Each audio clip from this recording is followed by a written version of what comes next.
Love It Was Not is the title of a documentary film directed by Maya Sarfati, dedicated to the tragic love story of Auschwitz prisoner Jewish Helena Citronova and the guard of that concentration camp, SS Unterscharführer Franz Wunsch. The film was released in Israel in 2020. A few years before this film, a book by English writer Kate Breslin was published dedicated to the same plot. Even though in the book there was love between the concentration camp commandant and the prisoner, in fact, the main characters were based on Helena and Franz. And even early in 2014, in the book of the British writer Paul Richard Sully, Whispering Birches, fictional characters were described in whom one could easily recognize the SS man Franz and his beloved Jewish prisoner Helena. At that time, both around the books as well as around the film, disputes flared up. Was it true or not? Was it even possible or not? Etc. However, this topic is not new. The first film and interviews with the main characters were made at the beginning of our century in Israel and Austria, where Helena Citronova and Franz Wunsch were still alive. Helena lived in Israel and Wunsch in his homeland Austria. The love story of the guard of the Auschwitz-Birkenau concentration camp and the prisoner of this camp became public in the early 70s of the last century, when the trial of Franz Wunsch and his colleague Otto Graf took place. The essence of this story, which in another place at another time and under other circumstances could probably be called romantic, is as follows. Helena Citronova was born in 1921 on the territory of modern Slovakia, in an ordinary Jewish family. She lived the ordinary life of a child and a young girl until the Czech Republic was occupied by Nazi troops. And on the territory of Slovakia, a pro-Nazi sub-state emerged, dependent on the Third Reich. Franz Wunsch was born in 1922 in small Austrian town of Dresdenhafen, located near the Czechoslovak border. So given the small size of European countries, we can say that Helena and Franz were almost neighbors. Franz's youth fell on the rise to power of Hitler's NSDAP. Therefore, he, like many Austrian young men, became interested in the ideas of National Socialism. And after the Anschluss, the capture of Austria by Nazi Germany in 1938, he joined the militia Nazi organization of Austrian youth, from where there were a direct road to the SS. Having become a member of the Order of the SS, young 18-year-old Franz took an active part of the Second World War, first on the territory of Poland and then in the invasion of the USSR. On the Eastern Front, Franz was wounded in the knee, and after hospitalization he was declared unfit for combat service.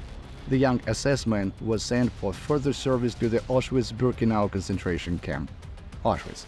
In the camp, he was awarded the rank of Unterscharführer and sent to a responsible area of work, servicing the gas chambers and sorting victims into the Nazi so-called showers. Helena Citronova apparently ended up in Auschwitz at the beginning of 1942, around the same time as Franz. This is where the inconsistencies in different versions begin. Some broadcasts and articles say that Helena had been in the camp for 10 months and worked on the construction team. But how could she spend 10 months in the camp if she got there at the beginning of 1942 and met Franz on March 21st of the same year, on his birthday?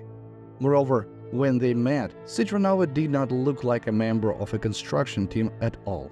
Most likely the version of the construction team could have been planted by either Helena herself or one of her relatives, for more drama, so to speak. In fact, a pretty Jewish woman with a good voice, from the very beginning of her arrival at the camp, ended up in a privileged work area called Canada. The task of the workers at this site was to sort the things taken away from the prisoners newly arrived at the camp. Things and valuables were sorted according to their appearance, approximate value, and suitability for further use. Some were sent to Germany and given in form of financial aid to the families of German frontline soldiers. Some were kept by officers and ordinary concentration camp guards for themselves. And some things were given, with the permission of the supervisors of course, to the workers of the sorting workshop, where mostly women worked. In a word, the work was not too hard, and the conditions of the prisoners who worked in Canada were relatively favorable in comparison with the prisoners who worked in other areas. In addition to sorting valuables taken from arriving prisoners, the duties of the Canadians also included serving the concentration camp staff. Therefore, they had to look good and neat and take care of their appearance. A pretty, slender Jewish woman with a good voice and cheerful disposition was noticed by local capos, camp police officers appointed from among prisoners, and the German guards themselves. On March 21st, Franz Wunsch turned 20 years old. Naturally, fellow guards threw a party, during which they decided to treat their comrade with a good song. Helena came in handy. She spoke German fluently and knew several popular songs. Perhaps this also played a role in why she was assigned to Canada. The girl was brought to a party and ordered to sing. She sang a love ballad song that was then popular in Germany.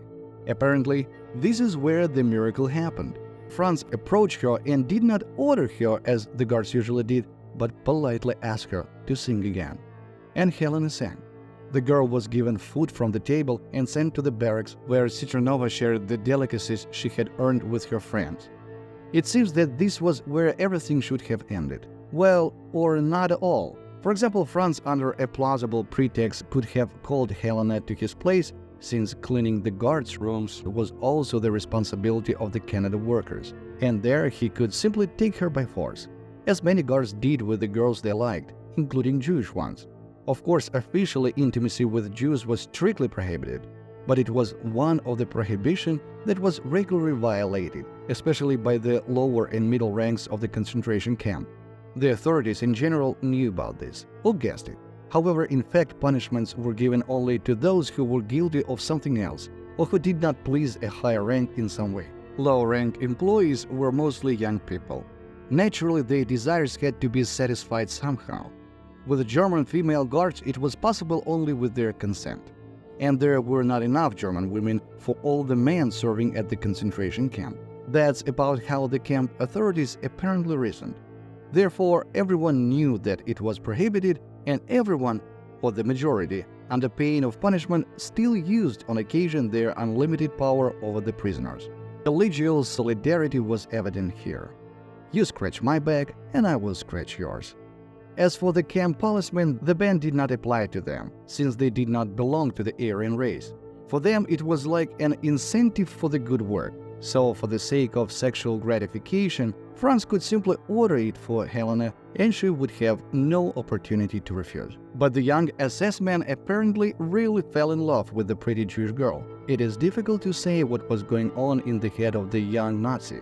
By the way, Wunsch was a Nazi from young age. Before, no one noticed any compassion for the victims or participation in the fate of the prisoners.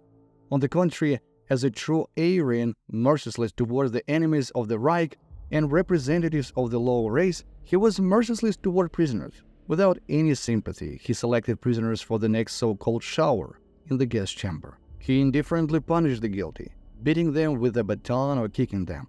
Just as confidently, without a shadow of a doubt, he opened the valve of the gas cylinder, treating the victim with a lethal dose of poisonous gas. And then, suddenly, he fell in love with a Jewish woman. Young, hot blood. The very next day, according to the recollections of Citronova, Wunsch found her in the workshop and, unnoticed, dropped a note next to her. The note contained a brief confession. "I fell in love with you." Helena immediately destroyed the note. For such an SS man's confession, she could very well have been sent to the gas chamber and then to the crematorium, which was located not far from their workshop. Like the rest of the concentration camp prisoners, Helena, of course, hated her jailers and executioners, despite a relatively tolerable existence in this terrible place, which was ensured by work in such an important workshop for the Nazi. And handsome Franz was no different from the rest of the fascists tormenting her people. However, Franz turned out to be a stubborn fellow. He, as quietly as possible, began to court the prisoner, gave her cookies and other goodies, protected from policemen and other guards from arbitrariness, and when Helena found herself in his room, under the pretext of cleaning, Franz openly confessed his love to her and asked her to reciprocate. Who would judge a young girl in her situation? Of course, Helena had to give in the pressure of her jailer. It was dangerous to test his patience for a long time. Citronova understood this well. They tried to keep their cohabitation secret. But soon, as the saying goes, the cat was out of the bag. Helena's friends were the first to guess, but the cellmates benefited from the SS man courtship of her, because they also got a piece of his attention to Citronova in the form of various foods, gifts, and some indulgence. Therefore, France was interested in remaining silent. Although privately some condemned Helena for her voluntarily or almost voluntarily connection with the Nazis, it must be said that probably most of the girls from the favored workshop on one way or another had connections with guards or policemen. The very possibility of being in Canada obliged them to do this. Naturally, no one asked the girls' opinions, and no one demanded feelings from them either. The jailers only needed young bodies to satisfy their lust. But here it was something different. Love. The ubiquitous policeman most likely also noticed something, but Franz could come to an agreement with them too. For example, vodka or some other goodies. After all, he was their boss. Therefore, the policemen kept their mouths shut. Many colleagues and supervisors simply had no idea about their colleagues' feelings. Who cares if a colleague takes a pretty Jewish girl to his place? Everybody did the same thing when they wanted to. There was nothing wrong with that. However, it turned out that the talk that Citronova and Wunsch managed to keep their relationship secret from everyone for more than 2 years is after all a myth. Most likely a myth invented by themselves. Franz, in love, also saved Helena's older sister Rosanna from certain death, who ended up in the camp later than Helena, with 2 small children. Wunsch failed to save the children, although he, in his own words, tried to negotiate about them with the almighty Mengele himself. Mengele apparently even promised something to Franz.